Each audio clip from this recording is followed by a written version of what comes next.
참 말씀을 전하는 이 자리는 저에게는 두렵고 되게 참 긴장이 되는 자리입니다. 항상 버스 목사님하고 김성훈 목사님 항상 대단하다고 생각하고 존경스럽습니다. 우리가 기억의 타임머신을 장착하고 2주 전이나 3주 전에 말씀을 한번 생각해 보았으면 좋겠습니다. 혹시 기억에 나시는 인물들이 있으십니까? 또 너무 빨리 대단하십니다. 또 말씀들이 있으십니까? 네, 에스더도 말씀하셨고, 다니엘도 말씀하셨고,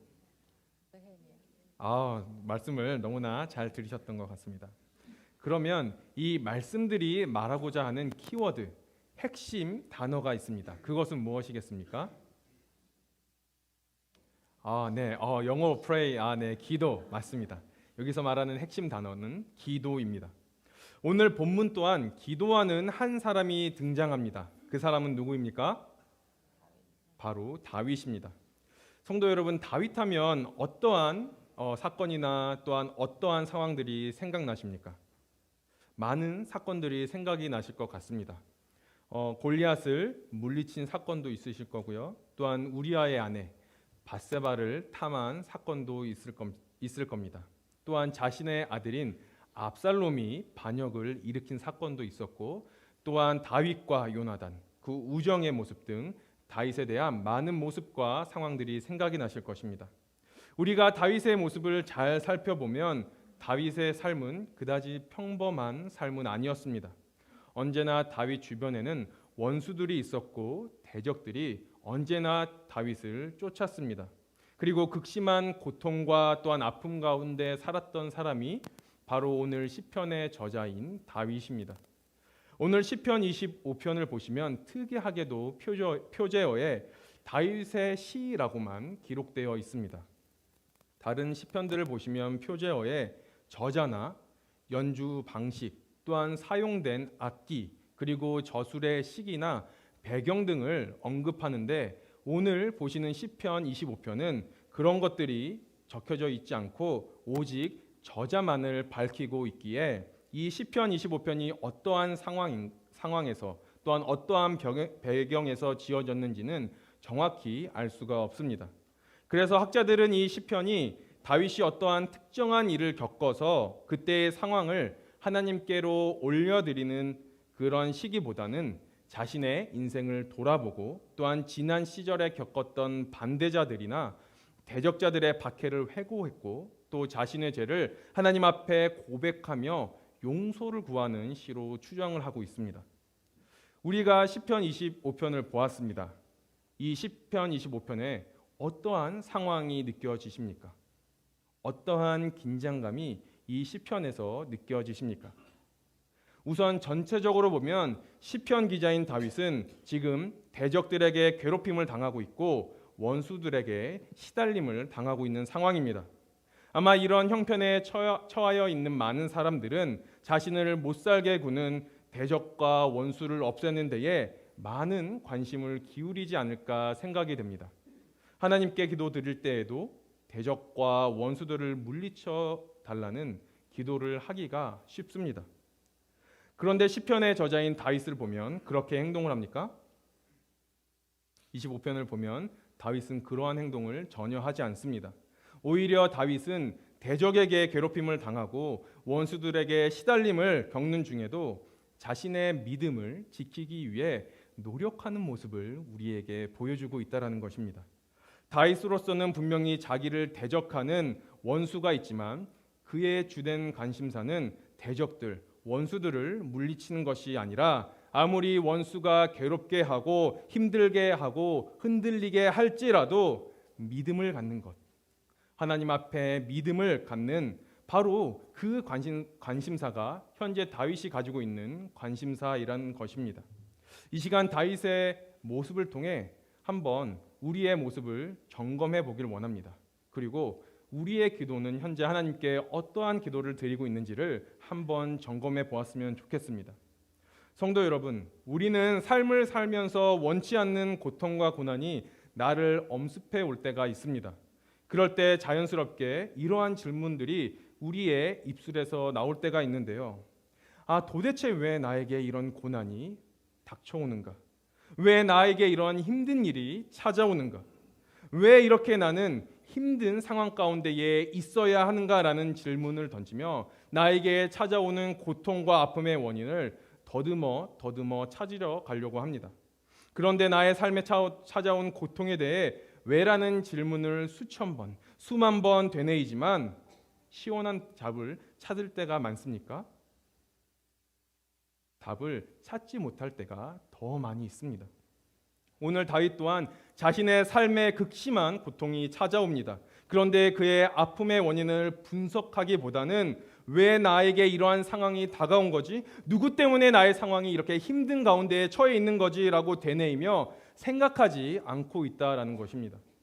자신이 처한 상황을 바라보고 한탄하는 것이 아닌 다윗의 시선은 현재 하나님께로 향하여 있습니다. 1절 전반절을 보시면 여호와여라고 다윗이 하나님을 찾습니다. 그리고 22절 전반절에서도 하나님이여라고 다윗은 하나님을 찾고 있습니다. 그 외에도 오늘 말씀 중간들을 보시면 여호와여, 주여라고 다윗이 하나님께 외치면서 찾고 있는 것을 우리는 볼 수가 있습니다.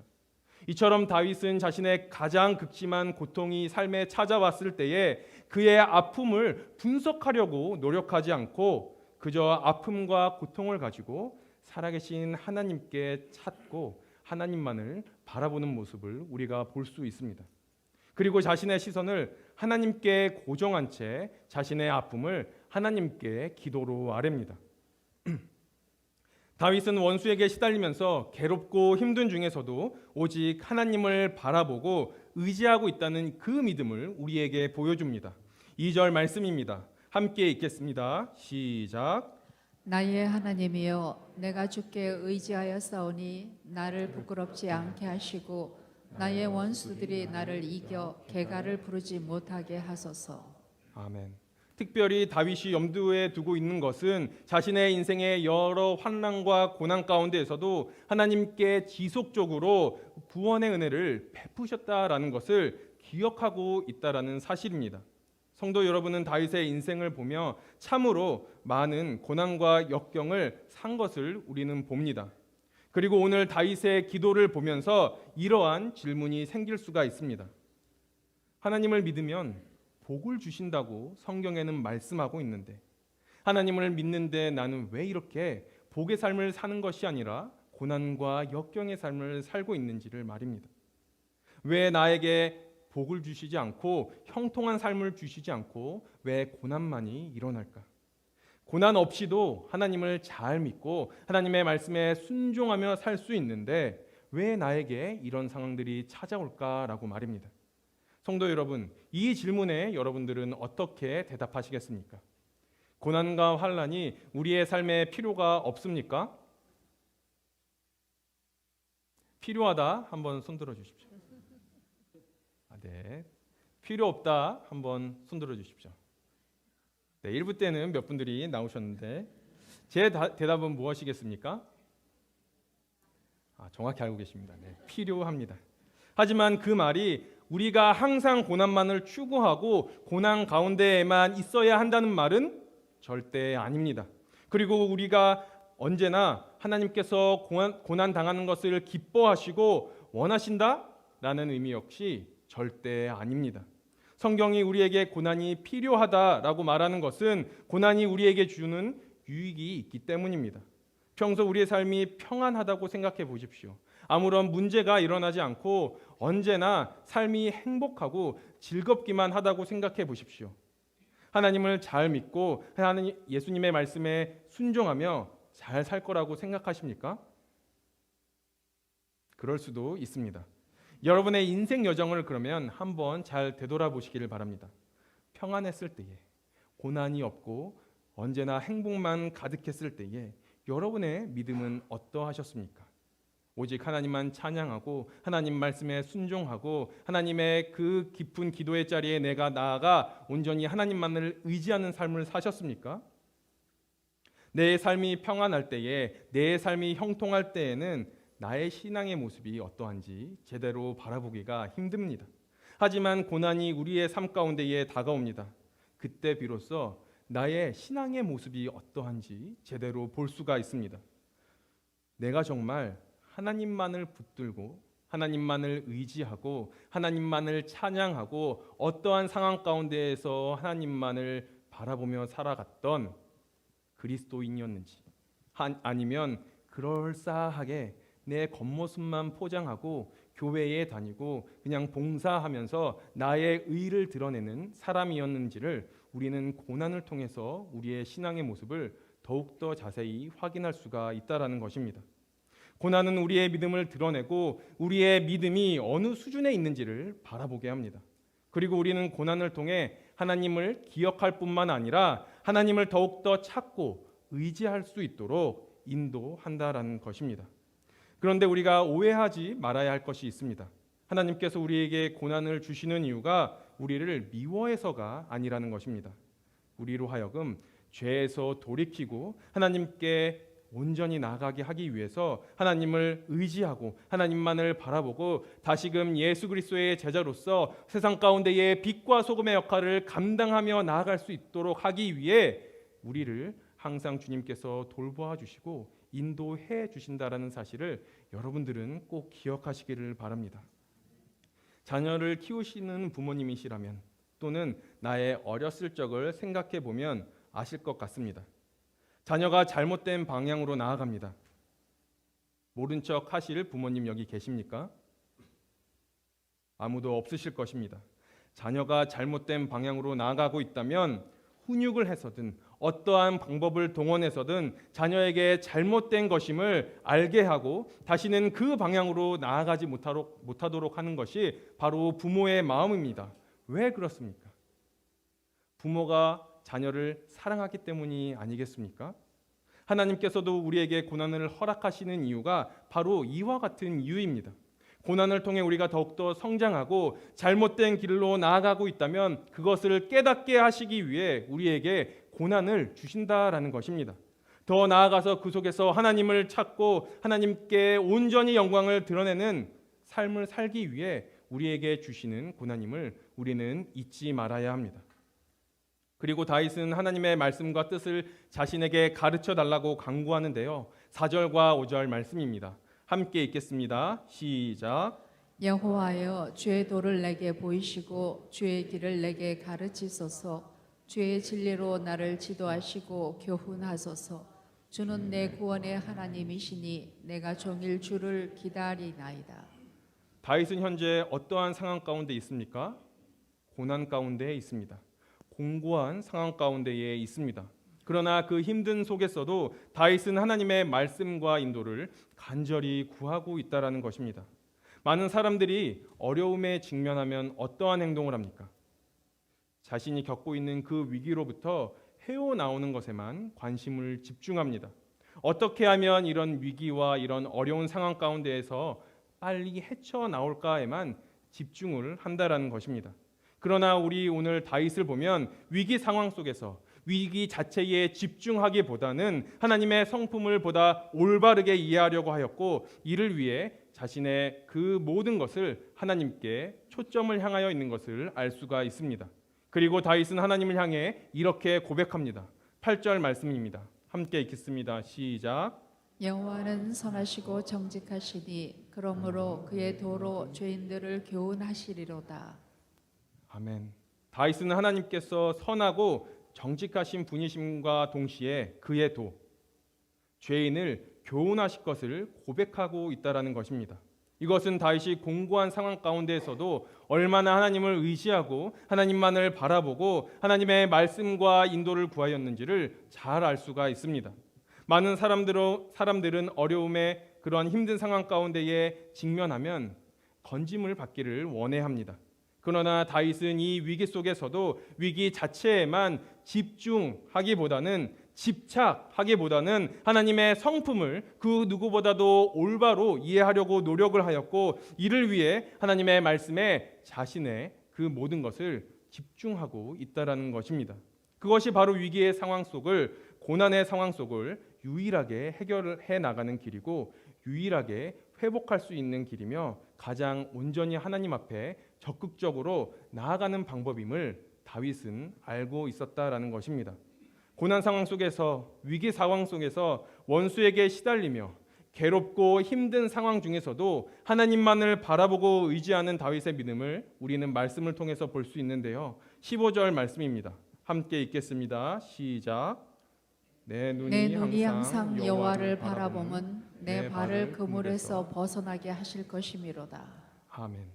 다윗은 자신이 지금 어떠한 처지에 있든지 간에 오직 하나님을 바라보고 오직 하나님과 동행할 믿음을 가지고 있었습니다. 물론 그 이유를 그 뒤에서 소개하고 있는데, 아무리 원수가 자기를 괴롭혀도 결국 하나님께서 자기를 원수가 쳐놓은 그물에서 벗어나게 해주실 것을 다윗은 믿고 바라보았다라는 것입니다. 사실 우리가 생각할 때에는 자신을 괴롭게 하는 원수의 정체나 행동이 발견되고 밝혀지면 내가 겪는 고통과 어려움을 하나님께 더욱 납득하기 쉽게 알릴 수 있습니다. 하지만 다윗은 현재 어떻습니까? 원수나 또한 그 대적자들의 정체에 대해서, 그 행동에 대해서는 전혀 관심이 없습니다. 다윗의 관심은 오직 한 가지입니다. 원수가 아무리 자기를 심하게 괴롭히고 못살게 굴어도 다윗은 현재 하나님에 대한 믿음을 잃지 않고 잘 간직하는 것. 지금 바로 이것이 다윗이 집중하고 있는, 다윗이 바라보고 있는 유일한 관심사라는 것입니다. 이러한 사실을 다윗이 하나님께 간구하는 기도의 내용을 보아도 알 수가 있습니다. 2절을 보시면 나를 부끄럽지 않게 하소서. 3절을 보시면 수치를 당하지 않게 하소서. 16절을 보시면 내게 돌이키소서. 나에게 은혜를 베푸소서. 17절에 고난에서 끌어내소서. 18절에 모든 죄를 사하소서. 20절에 내 영혼을 지켜 나를 구원하소서. 내가 주께 피하오니 수치를 당하지 않게 하소서. 21절에 내가 바라오니 성실과 정직으로 나를 보호하소서. 아멘. 다윗은 자신의 믿음을 지키기 위해서 계속 쉬지 않고 하나님 앞에 기도하고 간구하고 있습니다. 그러면서 이렇게 자신을 위협하는 원수나 또한 대적자들의 행동에 대해서는 아무런 소개가 오늘 본문에는 나와 있지 않습니다. 오히려 11절을 보십시오. 함께 읽겠습니다. 시작. 여호와여 나의 죄악이 크오니 주의 이름으로 말미암아 사하소서. 이 말씀을 보시면 다윗은 원수의 괴롭힘 때문에 현재 극심한 고통 가운데 있습니다. 하지만 자기의 중대한 죄를 하나님 앞에 용서해 달라고 기도하고 있습니다. 그 이유가 무엇이겠습니까? 사실 우리 인간은 자신이 당하는 고난을 무조건 다른 사람 때문이라고 생각하면 자신은 아무런 잘못이 없는 것처럼 생각하게 되고, 그러다 보면 자기의 일을 드러내는 교만에 빠지기 쉽기 때문입니다. 다윗은 바로 이러한 실수를 범하지 않기 위해서 먼저 자기의 죄를 주님 앞에 고백하고 있는 것입니다. 그리고 지속되는 고통과 아픔 속에서 자신의 시선을 하나님께 고정하며 간절히 기도했던 다윗은 이제 자신의 내면을 들여다보고 있는 것입니다. 6절과 7절 말씀입니다.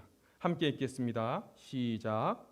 여호와여 주의 내 젊은 시절의 긍휼하심과 죄와 허물을 기억하지 마시고 주의 인자하심을 따라 주께서 나를 기억하시되 주의 선하심으로 하옵소서. 아멘.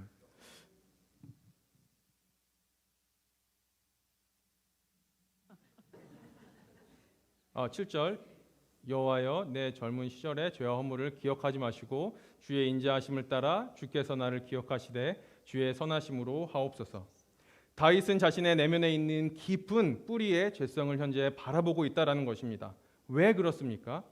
그것은 다윗 역시 하나님으로부터 죄 용서를 받아야 할 대상임을 본인은 알고 있었기 때문입니다. 이처럼 다윗이 죄를 고백하기 이전에 하나님께 긍휼과 인자하심을 기억해 달라고 기도한 이유는 자신이 죄를 용서받을 수 있는 근거가 자신의 행위에 있지 않음을 알고 있었습니다. 자신의 선으로는 죄의 구원을 받지 못할 것임을 다윗은 분명히 알았기에 지금 하나님의 자비하신 성품과 은혜로움을 알고 있는 다윗은 현재 하나님 앞에 기도하며 자신의 죄를 고백하고 있는 것입니다. 그리고 젊은 시절의 죄와 허물을 기억하지 말아 주십시오라고 이야기를 하는데 여기서 내 젊은 시절의 죄와 허물은 모두 복수로 되어 있습니다. 죄와 허물이 단수가 아니라 복수로 되어 있다라는 것입니다. 그리고 다윗이 젊은 시절을 언급하는 것은 지금 다윗이 나이가 젊다라는 것을 의미합니까? 어느 정도 시간이 흘러서 다윗은 지금 현재 나이가 어느 정도 많이 있는 상태입니다.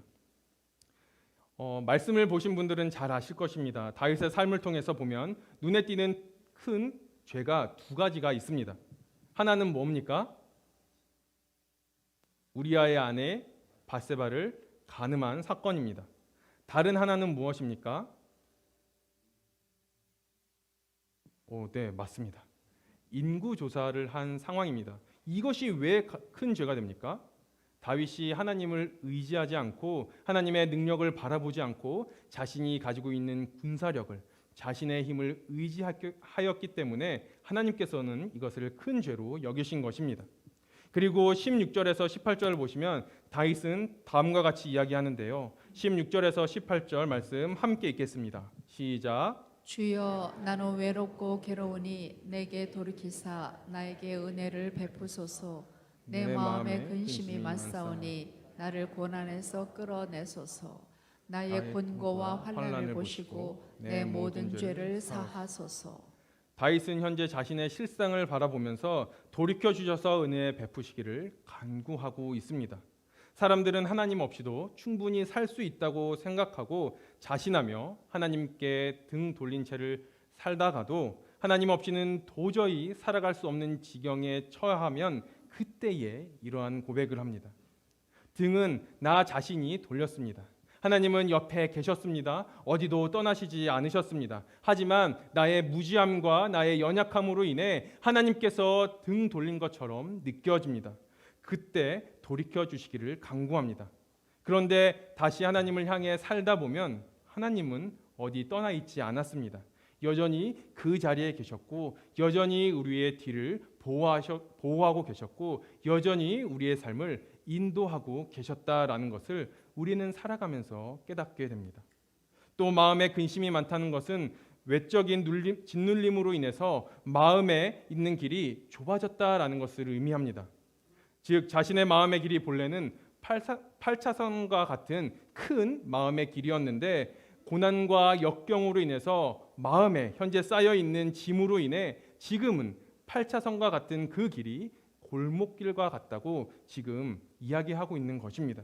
그렇게 된 이유를 다윗은 자신이 당하는 환난과 공고 그리고 그 상황을 바라보지 아니하고 자신을 바라보고 있다라는 것입니다. 자신의 안에 있는 그 죄와 상관이 있음을 고백하며 그 죄를 사하여 주시기를 지금 하나님 앞에 고백하고 있다라는 것입니다. 성도 여러분, 이 낯선 땅에서 지금까지 하나님만을 바라보고 지금의 삶을 걸어오시지 않으셨습니까? 지금까지 수많은 역경이 여러분들 가운데에 찾아왔을 때에 여러분들의 시선을 하나님께 고정하시어 내 영혼이 주님만을 바라봅니다라고 기도하시지 않으셨습니까? 그리하여 그 모든 아픔과 고통 가운데에서 하나님께서 여러분들에게 주시는 응답을 받으며 지금까지 믿음의 길을 걸어오시지 않으셨습니까? 네, 대답이 없으신데 그 믿음의 길을 걸어온 여러분 참으로 잘하셨습니다. 오직 하나님만을 바라보고 온 그 믿음의 여정 참 수고하셨습니다. 하나님께서 그 여러분의 믿음을 칭찬하실 것입니다. 그리고요 성도 여러분, 여전히 우리가 하나님의 뜻을 깨달아 온전히 순종하지 못하고 온전히 기도의 삶을 나아가지 못하는 가장 큰 이유가 있는데 그 이유는 나를 괴롭게 하는 대적들, 원수자들이 아니라 바로 내 안에 깊이 박혀져 있는 깊은 죄의 뿌리의 죄성이라는 것을 우리는 잊지 말아야 합니다. 꼭 나의 삶에 고난이 찾아왔을 때에 다른 어디를 보는 것이 아니라 나 자신을 되돌아보기를 바랍니다. 이것이야말로 신앙의 참된 지혜인 것입니다. 이 지혜를 잊지 마시는 우리 성도님들 되시기를 주님의 이름으로 간절히 축복합니다. 그리고 다윗은 이렇게 되기를 간구합니다. 21절 말씀입니다. 함께 읽겠습니다. 시작. 내가 주를 바라오니 성실과 정직으로 나를 보호하소서. 새 번역 성경에는 다음과 같이 번역합니다. 완전하고 올바르게 살아가도록 지켜주십시오. 주님, 나는 주님만 기다립니다. 이 말씀은 다윗이 하나님의 성실과 정직으로 자신의 그 삶을 보호해달라고 간구하는 그 모습을 우리가 이야기하는 것입니다. 성실과 정직은 하나님의 대표적인 성품입니다. 성실은 중도에 변함이 없는 일관된 자세를 이야기합니다. 그러면 정직은 무엇을 말하는 것입니까? 거짓이 없다라는 것을 정직이라고 이야기합니다. 그러므로 성실과 정직으로 자신을 보호해달라는 것은 하나님께서 자신에게 약속하신 그 말씀을 지켜 자신을 구원해달라고 지금 다윗은 이야기를 하고 있는 것입니다. 하나님은 일찍이 다윗의 언약을 통하여 다윗을 지켜주시고 보호하여 주실 것을 약속하셨습니다. 다윗은 바로 그러한 하나님의 언약을 기억하며 성실과 정직으로 나를 지켜주시고 보호하여 주시고 하나님 앞에 온전히 나아갈 수 있게끔 하나님 인도하여 주시옵소서라고 간구하고 있는 것입니다. 그리고 이러한 간구를 드린 다윗이 이처럼 하나님께 성실과 정직을 거론하며 자기를 보호해 달라고 이야기할 수 있었던 것은 바로 다윗 또한 정직하고 성실하였기 때문입니다. 성도 여러분, 한번 생각해 보십시오. 나 자신은 하나님 앞에서 정직하지 못합니다. 성실하지 못합니다. 하지만 하나님, 주님의 그 정직함과 성실함으로 나의 삶을 이끌어 주시옵소서. 이게 가능한 일입니까? 나는 정직하지 못하고 성실하지 못하면서 하나님께 정직과 성실을 요구하는 것, 이게 가능한 일입니까? 아니요, 절대 그럴 수 없습니다. 다윗은 하나님 앞에서 성실하고 정직한 삶을 살았습니다. 물론 이것은 다윗에게 아무런 잘못이 없다고, 허물이 없다고 이야기를 하는 것이 아닙니다. 다윗도 그가 고백한 것처럼 중대한 죄를 저지른 사람입니다. 하지만 다윗은 인간적으로 연약함으로 죄를 범하긴 하였지만 하나님 앞에서 거짓된 삶을 절대 살지 않는 사람이 바로 이 다윗이란 사람입니다. 그는 죄를 범하고 그의 죄를 나단 선지자가 와서 책망할 때에 자신의 죄를 솔직히 고백합니다. 회개할 정도로 하나님 앞에 고백하며 나아갑니다. 그 정도로 정직한 사람이 다윗이었습니다. 그리고 하나님에 대한 믿음에 있어서도 단 한 번도 배신한 일이 없었던 사람이 바로 이 다윗이라는 사람입니다. 다윗은 하나님에 대한 신앙이 한결 같았습니다. 온전히 하나님만을 바라보고 좌우로 흔들리지도 아니하고 배신하지도 않았습니다. 다윗의 성실과 정직을 하나님의 성실과 정직으로 비교할 수는 없지만 적어도 다윗은 사람들 중 어느 누구와도 비교해도 훨씬 나은 성실과 정직함을 갖고 있는 사람입니다. 열왕기상 3장을 보시면 다윗의 아들 솔로몬에게 하나님께서 꿈에 나타나 이야기하십니다. 내가 너에게 무엇을 주기를 바라느냐, 나에게 구하여라 라고 말씀하실 때에 솔로몬이 다음과 같은 이야기를 합니다. 열왕기상 3장 6절 말씀입니다. 주의 종 내 아버지 다윗이 성실과 공의와 정직한 마음으로 주와 주 앞에서 행함으로 주께서 그에게 큰 은혜를 베푸셨고, 아들 솔로몬이 보기에 아버지인 다윗의 삶은 정직과 성실의 삶이었습니다. 여기 계신 자녀를 둔 부모님들 또는 부모를 둔 자녀분들, 이러한 고백이 자녀들 입에서 고백되어지는 신앙의 삶을 살아가고 계십니까? 또는 부모님의 신앙을 보시면서 나의 입술을 통해 이러한 고백이 여러분들의 삶에서 고백되어지는 삶을 살고 계십니까? 자녀들에게 부끄러운 부모의 모습, 부끄러운 자녀의 모습으로 우리가 주님 오시는 그날까지 살아가는 것이 아니라 부모님이 하나님을 성실과 정직으로 사랑한 것 같이 주님, 나도 그러한 삶을 살기를 원합니다 라고 이 고백이 자녀들의 입술에서 고백되어지는 삶을 살아가는 저와 여러분들 되기를 주님의 이름으로 축복합니다. 사랑하는 성도 여러분, 우리는 고난 가운데에서, 어려운 상황 가운데에서 하나님 앞에 온전히 초점을 향하여 기도하는 다윗의 모습을 보았습니다. 여러분들의 삶 속에서 어떠한 기도를 살아계신 하나님과 나누고 계십니까? 여러분들의 삶에 고난과 역경이 왔을 때에 여러분들을 누구를 바라보시고 누구를 의지하며 살아가고 계십니까? 고난은 믿는 사람, 믿지 않는 사람, 이 세상을 사는 모든 사람들이 겪는 어려움입니다. 그렇다면 하나님을 믿는, 예수님을 우리 구주로 고백하는 그리스도인은 이 어려움과 고난 앞에서 어떻게 행동을 해야 합니까? 하나님은 고난 앞에서 우리가 어떠한 반응을 하시기를 원하십니까? 야고보서 5장 13절은 우리에게 이렇게 말씀합니다. 함께 읽겠습니다. 시작. 너희 중에 고난 당하는 자가 있느냐? 그는 기도할 것이요. 뭐라고 말씀합니까? 기도하라고 합니다. 고난 당하는 자가 있느냐? 기도하라. 고난과 어려움이 우리에게 다가옵니다. 무엇을 해야 합니까? 기도해야 합니다. 주님 앞에 나아가 아버지, 나는 연약합니다. 나는 부족합니다. 나의 힘으로는 이 고난을, 이 역경을, 나에게 처해 있는 이 상황을 이길 힘도 없고 이길 능력도 없고 이길 방법도 없습니다. 그러니 나는 오직 주님만 바라봅니다. 인도하여 주시옵소서. 여기서 말씀하는 주는 누굽니까? 오늘 말씀에 나오는 다윗이 기도하는 그 살아계시고 역사하시는 하나님 아니십니까? 오늘 말씀처럼 다윗은 내 눈이 항상 여호와를 바라본다라고 합니다. 이 고백처럼 사망의 음침한 골짜기를 다닐지라도, 내 앞에 아무것도 보이지 않는다 할지라도, 폭풍 중에 내 삶이 있는다 할지라도, 바람과 거센 파도가 나를 덮친다 할지라도 나의 눈은, 나의 시선은 항상 하나님을 바라보아야 합니다. 그러할 때 하나님께서 하나님의 방법으로 우리의 필요를 채워주시고 공급해 주실 것입니다. 여러분, 지금 어려운 상황 가운데 있으십니까?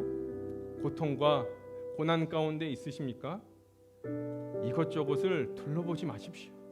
그 대신 하나님의 은혜가 아니면 단 하루도 살아갈 수 없음을 깨닫고 여러분의 시선을 하나님께 고정하는 지혜를 배우십시오. 여러분들의 시선을 다른 사람들에게 원망하고 다른 사람들을 탓하는 시선이 아니라 나 자신에게 향하는 지혜를 배우십시오. 거대한 아픔과 고통이 여러분들의 삶을 에워싼다 할지라도 여러분들의 삶을 인도하시고 여러분들의 필요를 채워주시고 공급해주시는 하나님의 은혜가 여러분들의 삶 가운데에 언제나 충만하기를 주님의 이름으로 축복합니다. 아멘. 이 시간 우리 다 같이 일어나서 하나님 앞에 찬양과 영광을 올려드리길 원합니다.